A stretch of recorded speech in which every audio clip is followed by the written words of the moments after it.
So welcome everybody to the November 2023 Oregon Energy Code Stakeholder Panel Meeting. Thank you for all your contributions to date and to all those who are attending for the first time.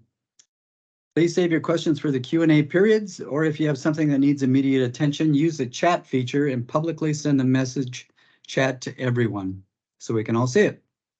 We are recording this session to later post on the ODO website for your review. Let's see. In the next slide here. Yeah, it didn't move. There we go.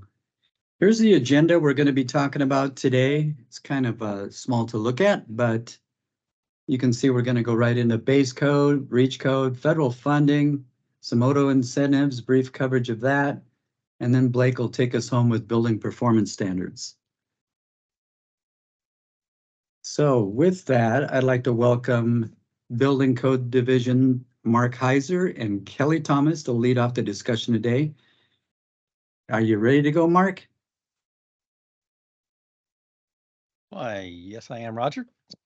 Hello, everyone. Mark Heiser with Building Codes Division. Would like to start with some updates on the energy codes. The 2024 Oregon Energy Efficiency Specialty Code, also known as Chapter 13 of the Building Code, was approved by the Construction Industry Energy Board on October 17th.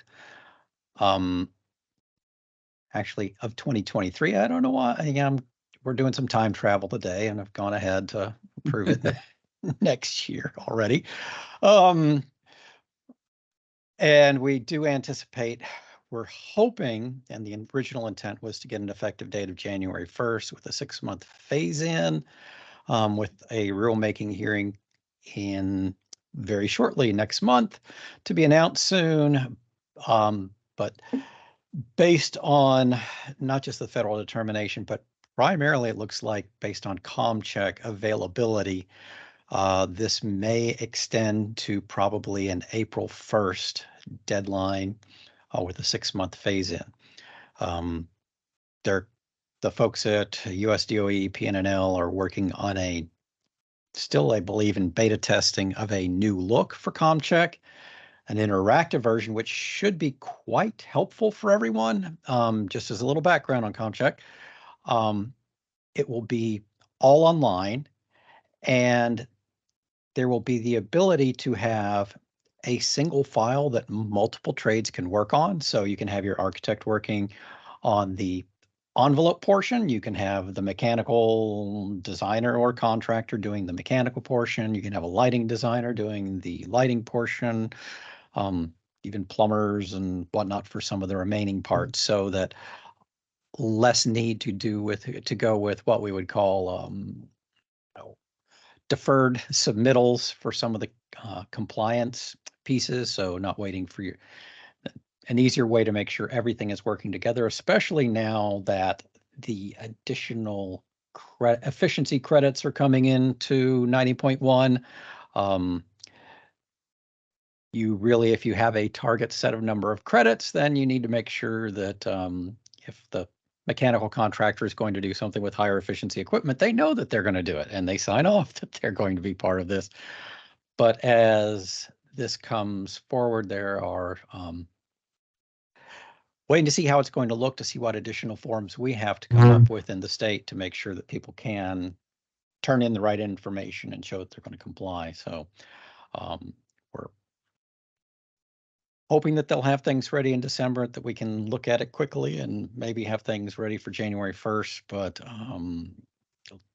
based on latest info, might be a delay. So sorry, we can't give an exact on that for the commercial, but we're still holding out hope to get started early next year.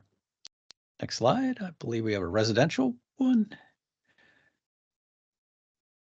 And on the 2023 residential code, the effective date was October 1st with a 6-month phase-in period. So starting April 1st of next year, any homes going in for permit, April 1st or later, will need to be using the 2023 code. Again, apologies for some of the delay working with the ICC folks on getting the the document published, but we do have available summaries of the changes. There's plenty of good, it is available on the BCD residential program page site. It can give you, you can pretty much see all of the changes that are coming forward in the 2023 residential code. If you have questions about what's coming up in the code, you can contact any of us in the policy and technical services group. We can try and get your questions answered. The administrative portion in chapter 1 is already in effect, but that just helps clarify some of where codes are applicable and items about fences and swimming pools and the like that have been cleaned up. So that is it for the code updates on the baseline code. Should we go for questions now? If people have questions on the codes? Yeah, let's split this up. Any questions about base codes for Mark or Kelly?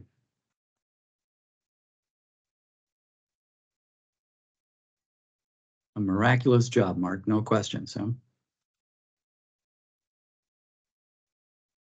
All right, moving ahead. So curious, I got a question on the updated comm check that's going to happen. So is that all going to be ran through a permit number, or is that going to be ran through the architect, or who's going to be the central base of that? If it's going to be an interactive, and who's going to set that up to start off a project? Well, we're waiting to see the final on this. We believe that there will be a signature, sort of a master signature, but also a signature for envelope, a signature for mechanical, a signature for electrical. You'll have how they're making sure that this can be interactive and shared. It's still in beta phase, and we're hoping to see what's going to happen with that. But it should be that people will be designated to be able to sign in, and let's say you're the mechanical, you can do the mechanical portion. And then hopefully, if it's not available, we'll be looking to have, who's the designer who's signing off on the mechanical portion, who's signing off on lighting and the other pieces. Okay. Does that help some? Yeah, that helps some. Yeah, we're just waiting to see what the final product will look like, and hopefully have a little time next month to run it through run it through its paces. We did participate in some of the early beta testing and gave some feedback on it, but haven't heard much since then. They're quite busy at PNNL finishing up a lot of different versions of CompCheck. All right, sounds good. Thanks. All right, I don't see any other questions. Mark, let's move along to. Wow, reach codes. Wow. A sneeze. I know a lot of people are allergic to reach codes, so I'll be quick on this one. So on the updates, with the commercial code having been really adopted, the information is out there. As we're requesting feedback, people thinking about making proposals on this, what the base code is going to be is available. So looking for, be thinking about what you would want to see in a reach code for the commercial side. The official clock isn't ticking, but this is the time to start. You know what's there. Start looking at what you might want to have for ideas. Is it doing more with just additional efficiency measures? Is it just what would targets be if you're doing a modeling / performance? And we could even talk about, at some point, there might be a commercial one for, was it building performance targets? So really getting people to start thinking about the commercial side now. We know it's 90.1 2022. It's out there, available. The Oregon OESC modifications are available. There's so how to look at a 5 to 10% increase in performance could be done either just strictly through performance path or other ways of looking at the additional measures. On the residential side, okay, well, this is probably our bigger thing to discuss today. The sort of the draft package was released on the 19th. We set this up to look at 3 possible ways of doing the residential reach code side. There is a prescriptive path, looking at based on what was done for and modeling for the last reach code. Now that we have, and also looking at having some discussions of saying, well, is there something that could potentially be a packages within the prescriptive path versus doing strictly, extra additional measures, something that might align with some of the ETO incentives that are out there. Of course, now that we have an ERI path in the code, looking at what would be that target performance factor for under an ERI path, which is really codified HERS ratings for buildings. That's one of the quote sort of performance / modeling paths. And the last one that we included was looking at the use of the Energy Star version 3.2, revision 12. It becomes the official Energy Star path for incentives starting January 1st of 2025, but could be the incentive path starting now for the state of Oregon.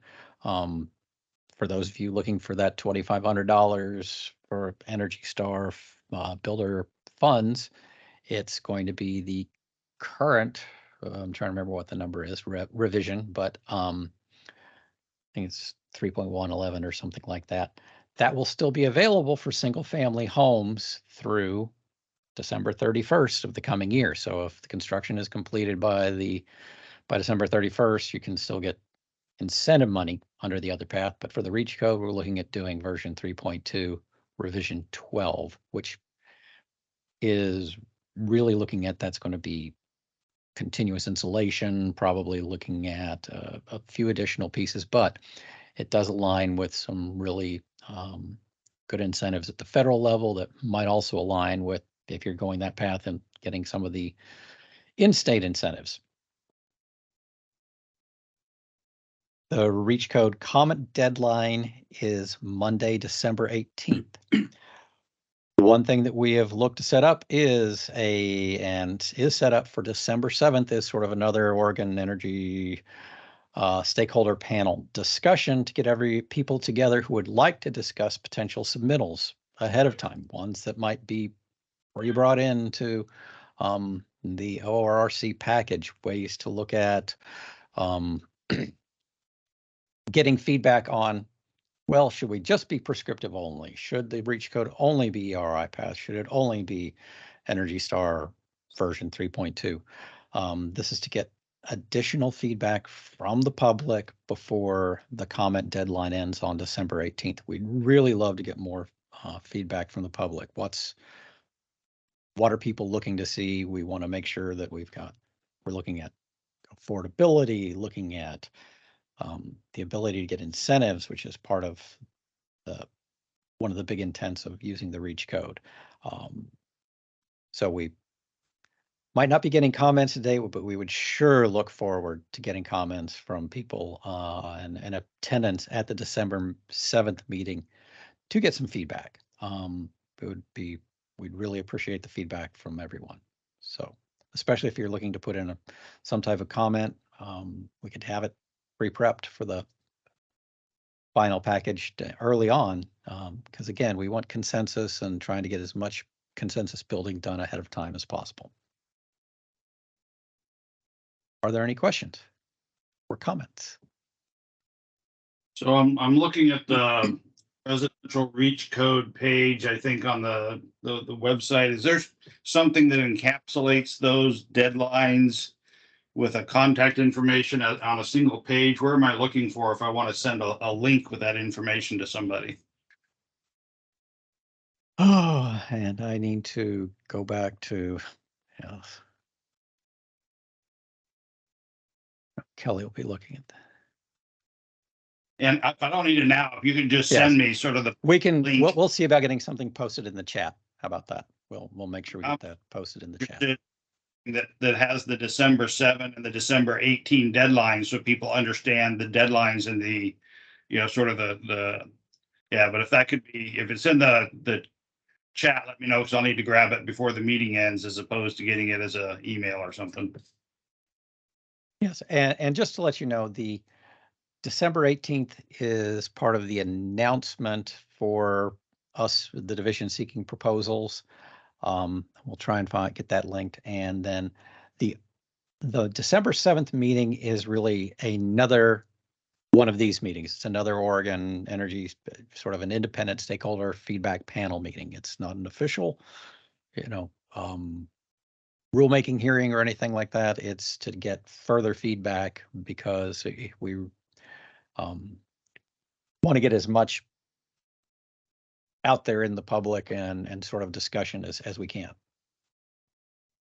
Okay, thank you.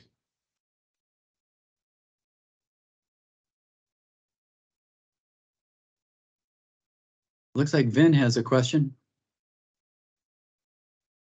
Yeah, hi. Thanks, Mark, for the update. It's good to see some incentive alignment in the new package, and I'm wondering in the current REACH code what the uptake has been, and if there's been incentive alignment there, and if there's options within that, then has the uptake been different to reach certain options that are incentive aligned? So current REACH code uptake, very little.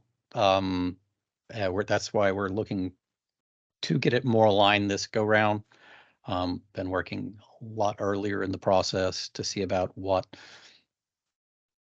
is out there that can sort of align with the next generation code, which fortunately ERI Path and Energy Star kind of get there on that sort of alignment, looking at what is out there now, and we're hoping that people will actually submit as REACH code in addition to going through these paths.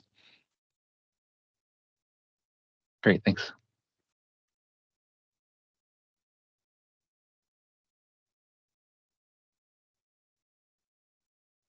And answer to the question, Michael, that you have there, yes, it is up on the website, the presentation. Let's see, have we got another one? Kevin. Hi, yeah, this is Kevin Rose with NIA. I was looking at the modeling assumptions to be used for comparing proposals against the 2023 ORSC. And one that caught my eye is the duct location. So one of the significant changes of the 23 ORSC is that being sort of the default prescriptive option, ducts more firmly being inside with the option to choose an additional package if you don't do that. It appears that we're to assume that the ducts are being located inside when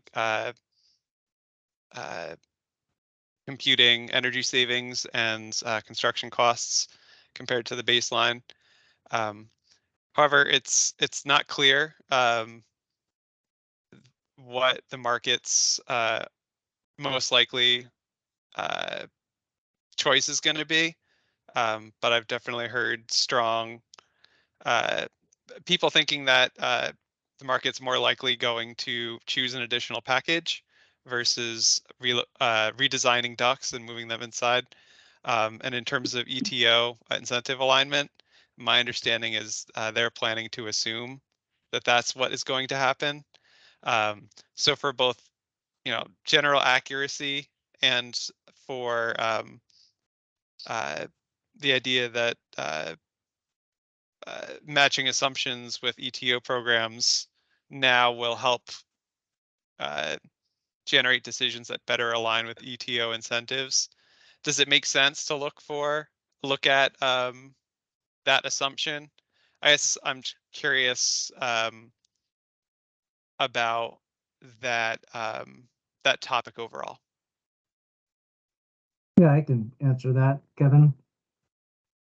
Yeah, because it's a above code, Reach does an above code, we're running it with ducks inside as our base.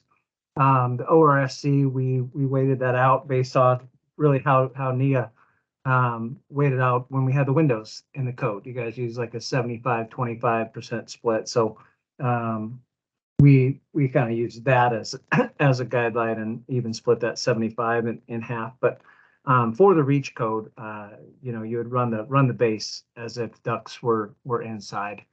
You're welcome to do it differently, but just just note that somewhere that hey, we did ducks buried and chose options 1 and 2, and I'll just call it out. So.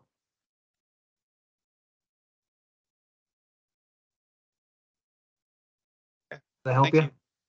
Mhm.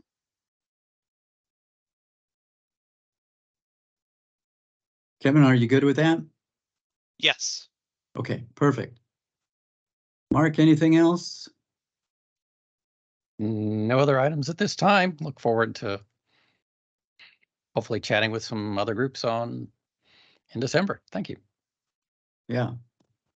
All right, we'll move along here. So the next slide has to do with federal funding. We just wanted to do a brief update, this slide and the next, about federal and ODO incentives. The Homes in Here program, first of all, the Inflation Reduction Act is what's driving all this funding coming from the federal level. If you take a look at the link that we have posted here, you can see where you can get a lot more information. In fact, you could spend your afternoon looking at this stuff and not be completely clear. But it's a lot of information. The Homes in Here program, we've done a presentation on this in the past. It's about home performance. That's the home side, and here on the other side of that program is about appliances, electrification. These two programs will provide single family and multifamily households with varying discounts for energy efficiency upgrades, rebates on high efficiency home appliances and equipment.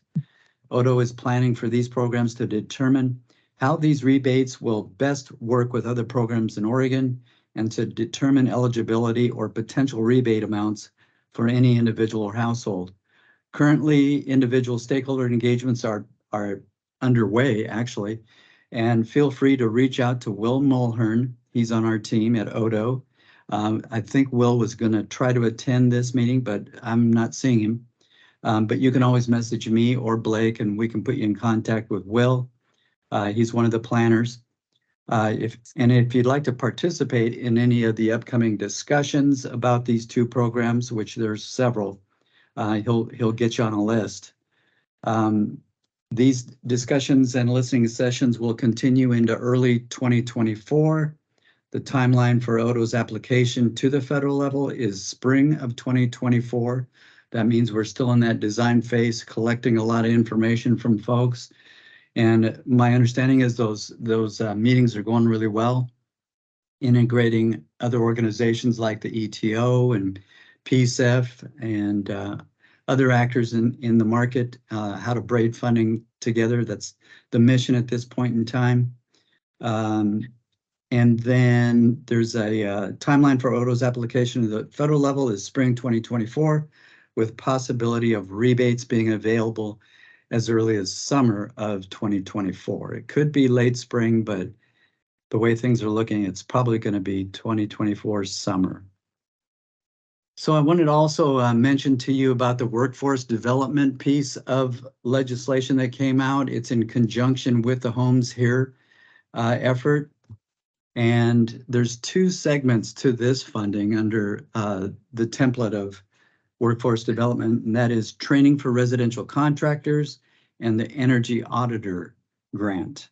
So the training for residential contractors is related to the home energy rebates, and an additional allocation of federal formula funds has been made available to the state through the training residential contractors, or well known as the TREC.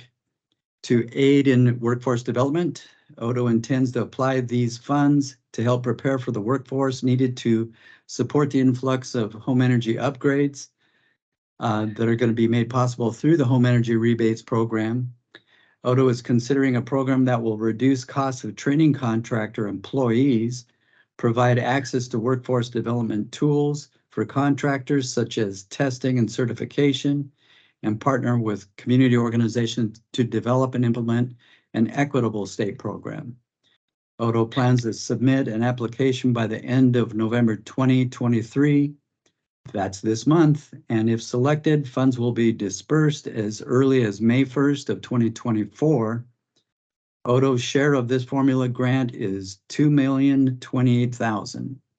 So it's significant in terms of training residential contractors, and it's wide too. So there's lots of opportunity to get people up to speed and do so without impacting a lot of businesses that can't pay to have folks attend training. The other section of that is the energy auditor training. There's not much to update on that on this energy auditor grant. The latest we heard from the federal level is that the announcement will be out in December of 2023. It's one of those that keeps getting pushed a little more all the time. Everyone's suffering from a lack of folks that can process funding and design programs, that's for sure.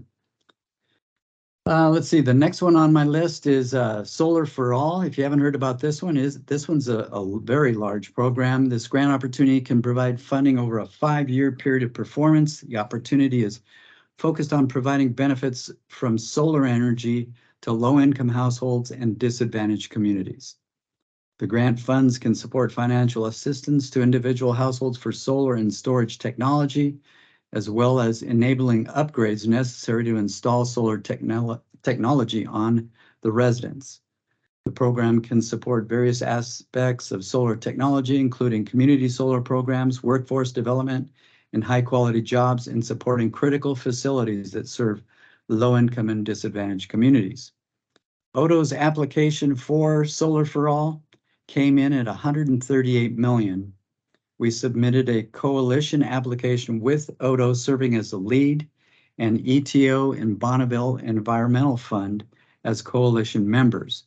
It's competitive, so we may not be awarded, or it's possible that EPA will negotiate the award amount even if we are selected. However, it's anticipated that EPA will make initial selections in the spring of 2024. EPA anticipates award agreements to be in place by July 1st of 2024. And Blake, if you wouldn't mind just mentioning a few things about the building codes piece of this. Yeah, sure. Thanks, Roger. So Oregon's involved in a few of the various federal grants that are available for building code adoption and implementation.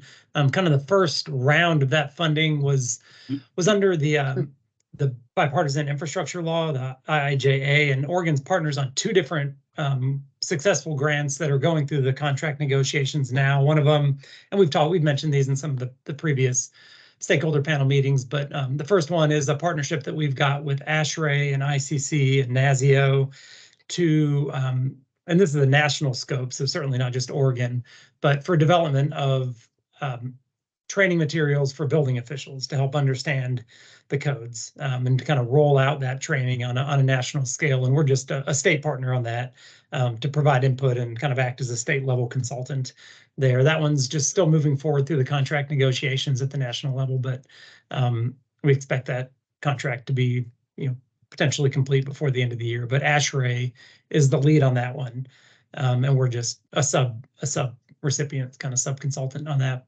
And then the other one is more Oregon specific, and Earth Advantage is the lead on this one, and it's for development and support of the Oregon Building Performance Standard program. And I'll talk more about that as it relates to the specific legislation kind of coming up next. But that I think there's folks from Earth Advantage on the call if anybody wants to speak up, but certainly feel free. But that that contract is still under negotiation as well with the USDOE. These things seem to take time, just kind of the nature of the federal contracts and the way that process works. A bunch of back and forths there. And then the only other one that I wanted to mention, some folks might have seen the recent ALRD for the next round, kind of the next big bucket of energy code related funding. And this one was funding that was made available under the Inflation Reduction Act. And just for some context, there was $1 billion of available code-related funding under the IRA, and the first round of state formula grant totaling $400 million was kind of released under that ALRD. But the it's a very prescriptive kind of list of eligible activities that can happen under that ALRD, under that scope of the grant. And I mentioned it's formula based, so it's not competitive. So every state was allocated a certain amount of that $400 million. Oregon was allocated about $4 million of that. And it's generally for either adoption of the latest or zero model energy codes. So the latest model codes on the residential side is the 2021 IECC. On the commercial side, it's ASHRAE 90.1, 2019. So one of the challenges that states like Oregon and a few other states have is that, you know, our current codes are as efficient or more efficient than those latest model codes. So it almost kind of precludes states like Oregon from using some of the money for adoption when we've already adopted those codes. And then there's lists of available or kind of allowable amendments that are included, but it's kind of a prescriptive menu of items that can accompany that adoption. So one of the things that we're kind of going back and forth with USDOE is just trying to understand the applicability and like if and how we might be able to use some portion of that state formula funding. So the near-term deadline is submittal of a letter of intent to use the funding. That's due in a week on November 21st. And then states actually have about 2 years, up to September of 2025, to actually scope out the projects that they want to do under this funding. So the first step is a pretty light lift, just submittal of that letter of intent. And we've been coordinating with Mark and Kelly and Building Codes Division to get that letter of intent submitted, and we'll do that before the deadline. And then we'll have a couple years to figure out if and how we can actually use some of that funding. Although we do know that there is another round of more competitive, kind of allowing for more unique potential projects to be proposed if we aren't able to kind of fit under the very prescriptive menu of items that's in the ALRD, kind of as it's described. So it's kind of a summary of the related codes funding that's happening at the federal level. If there's any questions, happy to try to answer any, but looks like there is. Jim Edelson, yeah. Yeah. Hi, Blake. Can you hear me? I can, yeah. Great. Yeah. So yeah, there's two paths within Section 501(3)(1) of IRA. One of them is for the current codes you mentioned, and also the zero codes, which in some sense align with some of the executive orders.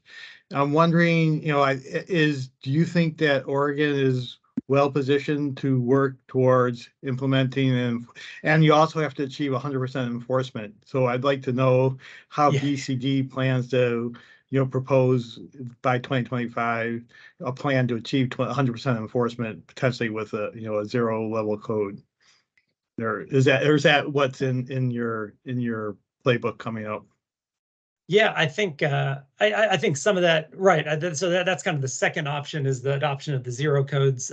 You know, if you're familiar with the letter of intent template that they've put online, you kind of check the box of which areas of code that you might want to use some of the funding for. And we plan to check the box with the zero code to kind of leave it open in case that's a path that we want to follow. You know, we think there's potential, but, you know, kind of like you mentioned, there's some challenges there, like what does 100% compliance mean? You know, what does that mean? And how can any state really even guarantee that? You know, that's a huge hurdle that I don't know that anybody would be able to, you know, overcome if that's truly the requirement. So, or at least just documenting it if it is. So I think it's a potential, but I think us, like a lot of other states, are just exploring how to potentially make that work. Yeah, Mark or Kelly, if there's anything to add there. Like, no, for the division, No. nothing else to add. Yes, there's a lot to be figured out, and we do have until 2025 to try and see how we do make something like that work, and get a little more feedback on what the real requirements are. Yes, there's no such thing as 100% compliance. Right. Yeah, they wanted to avoid the problem with 90% compliance, way back from, the ARA days. I know that's why they went to 100%, but I know it's gonna be difficult for you to demonstrate that. So, yeah, look forward to working with your team, and all of us, the stakeholders, to get that prepared. Right. Very good. Any other questions for Blake about energy codes?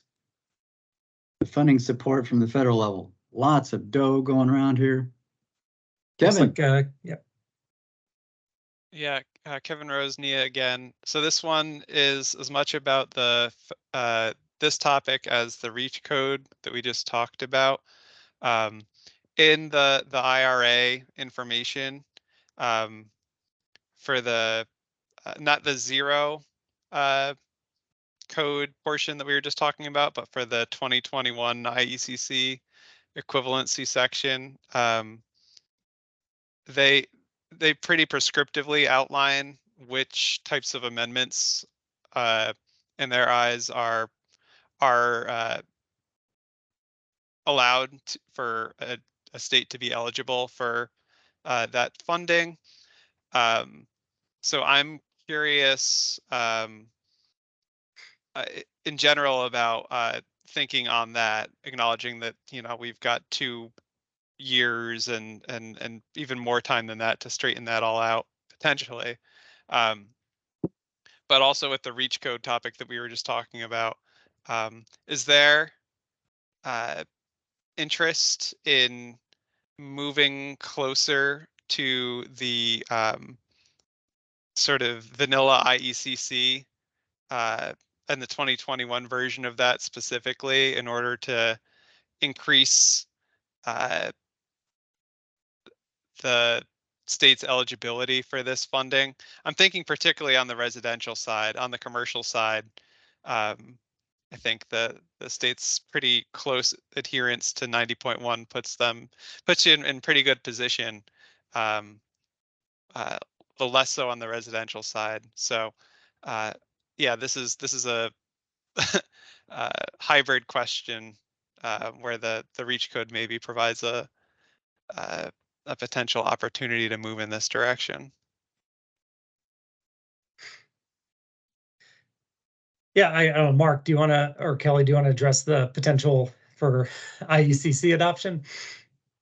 Again, 2 years to figure this out, and working with the boards and looking at cost effectiveness and where we're going,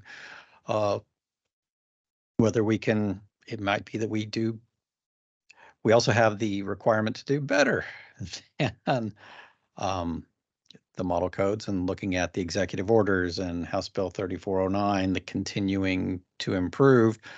If just sticking, it depends on what code they'll be having as the baseline code when we get to that point. Is it the 2024 IECC and where that's landing, and looking at,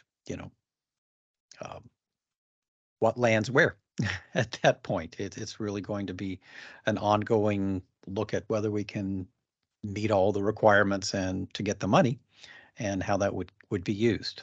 So 2025 is a bit of a ways off, and then even more years before the money actually lands in Oregon, probably.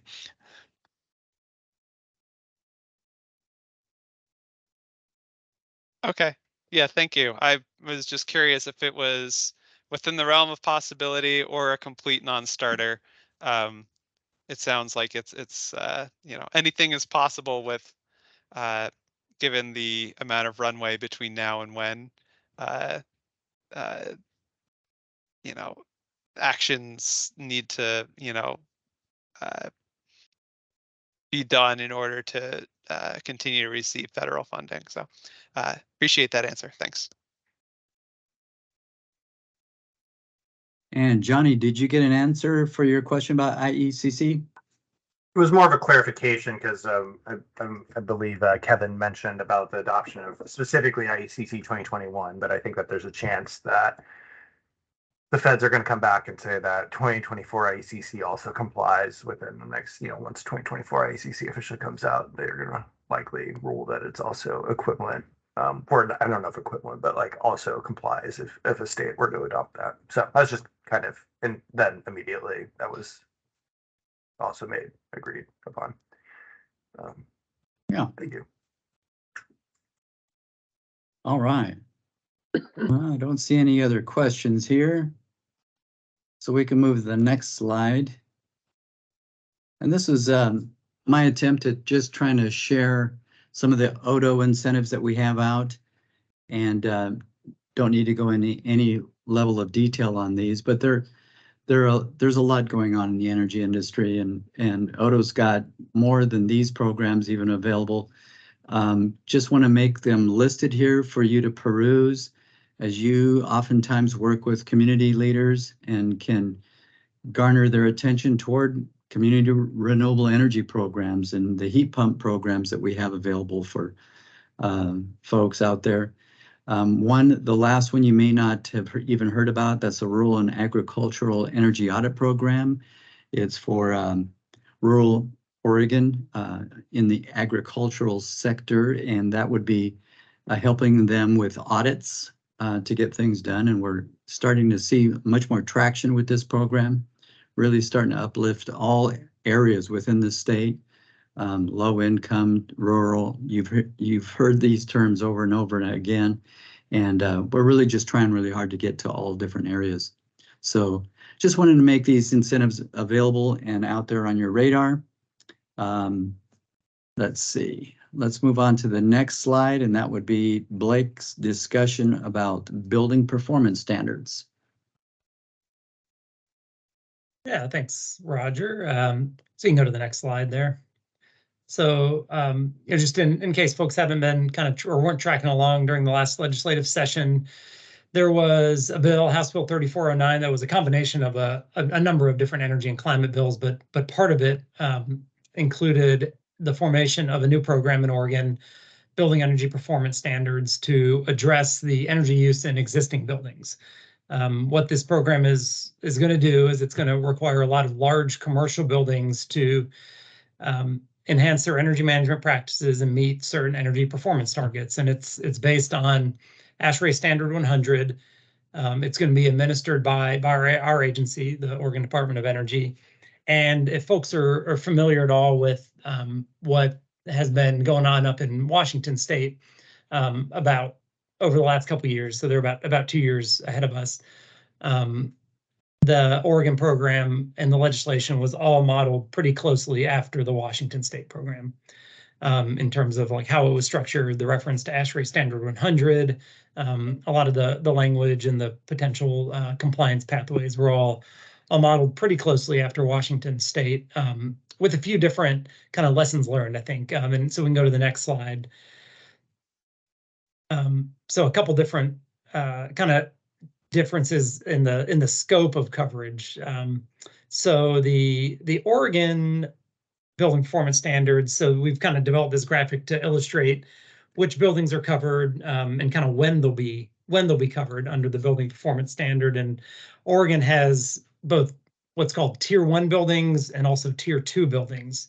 Tier 1 buildings will be the non-residential buildings, hotels and motels over 35,000 square feet, and then kind of phasing in compliance, starting with the largest buildings first at 200,000 square feet in June of 2028. A year later, 90,000 square feet and above, and then 1 year after that, in 2030, 35,000 square feet and above. And those are the buildings, the Tier 1 buildings, that will be required to meet that building performance standard. So they'll be required to meet an EUI, energy use intensity target, kBTUs per square foot per year for those. And those targets aren't set yet, but they'll be set by the end of next year, by the end of 2024. That'll be part of our agency's rulemaking.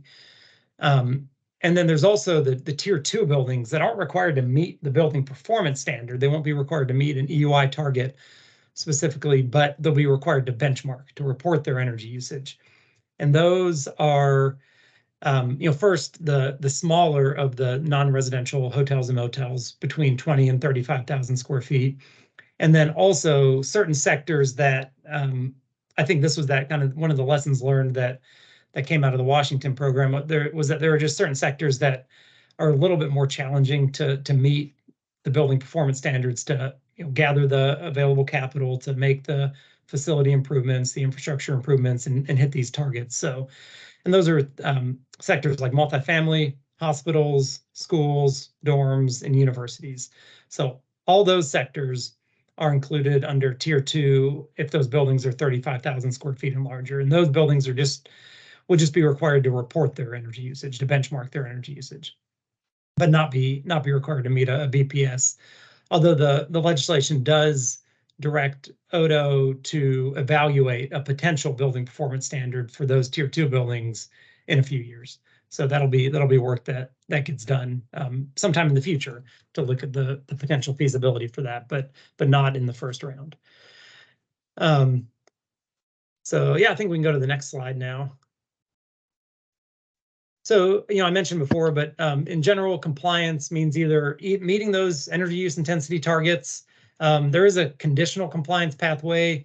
Say, for example, a building, has done some audits, is starting the process of implementing energy efficiency measures. They can show that they've developed an energy management plan, but they aren't quite yet meeting that EUI target, but they've got a plan to get there.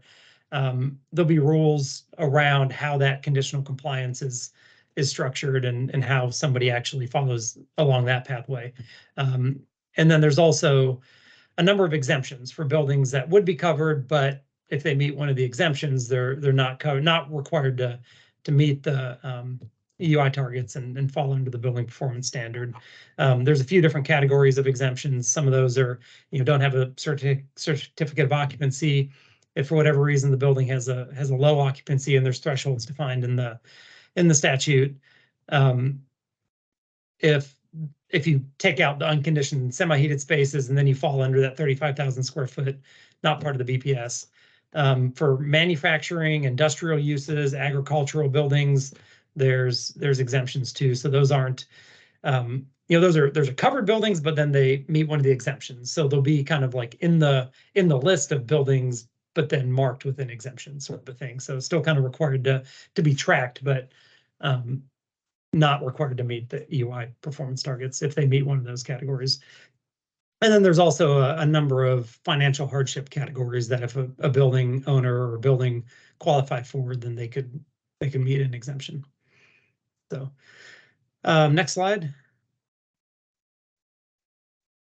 And that might be it. So yeah, I guess that was it for the BPS. So you can actually go back one slide. I'll just kind of quickly mention the general timeline for this. We will have a number of stakeholder public comment interaction meetings over the course of next year. I mentioned before that we'll have to complete our rulemaking by December 31st of 2024. So the rulemaking will kind of define the whole process for how a building needs to meet the BPS. It'll set the EUI targets, set like the reporting requirements and things like that. And then also just one other date that we've just kind of set over the last couple of days is to encourage folks to pencil in on Wednesday, December 13th of this year. We're going to have our first kind of BPS stakeholder meeting. We're targeting 10 a.m. for that. So just kind of if you're interested in participating, but we'll just give a general overview of the BPS requirements, but it'll mostly be kind of a listening session at this point. We'll talk about what we know. Still a lot to be determined through rulemaking, but we also just want to take the opportunity before the year ends to start collecting some feedback.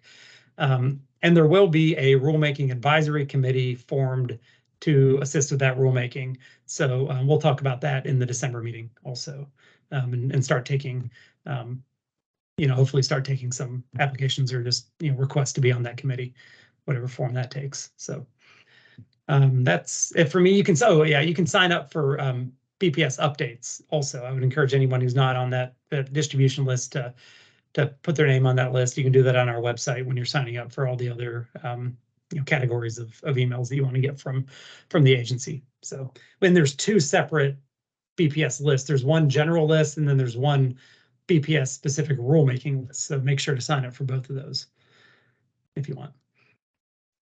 And that's it for me. Any questions for Blake? He just hit you with a lot of information there, so. Yeah. Upcoming meeting on the 13th, Blake. That's a good thing. All right. Well, I guess we can just move to the last slide. I don't see any questions popping up. As usual, the recording of this meeting will be available on our website. Action items identified and distributed. Next meeting date, Mark alluded to this earlier, December 7th, we'll be talking about REACH code and just having a back and forth conversation. So really would encourage you to attend.